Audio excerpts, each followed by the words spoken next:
Hey, what's up? My name's Harry Barrett, and this is my 2022 Forbidden Dreadnought.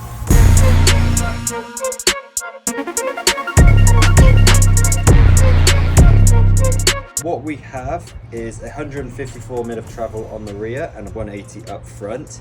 This is a little bike with a big personality, as I like to call it. We've got the select RockShox boxes up on the front here. Custom tune thanks to sprung suspension back home. Same with the Super Deluxe rear. I've got that custom tune as well thanks to sprung suspension. Now we've got the Bergtech cockpit here where I'm running their direct mount stem with their run wide DH bars, which I personally cut to 750. I like them a little bit short just so I can play around with it basically, and it's a bit more maneuverable for me.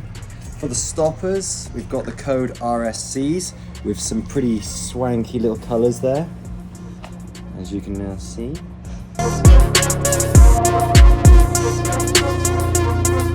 Running the GX shifter and derailleur with a 7-speed mech.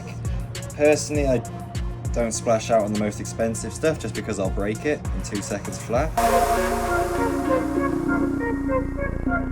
We're running this currently as a mullet as well, so we've got 29 in the front, 27 in the rear. I've currently got an old wheel in the rear because I managed to crack my previous one in 4 places, so that's why we've got the old specialised Roval there. Running some Maxxis Minion DH R2s on the rear.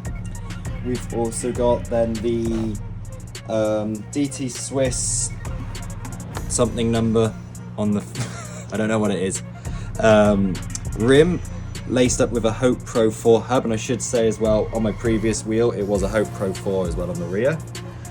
I got a Assegai on the front here as well. Got the Hope cranks here as well, nice and shiny chrome here as well.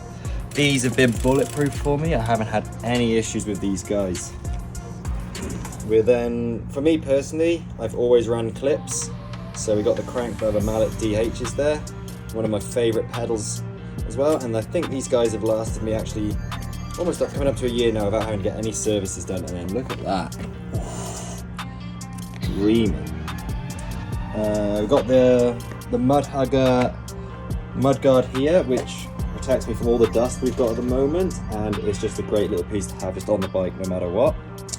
Got the cassette seat post here. This is just something I just found that was cheap and cheerful, and then we're running a fabric seat on here as well. This is my park bike personally, and this thing absolutely rips. Thank you.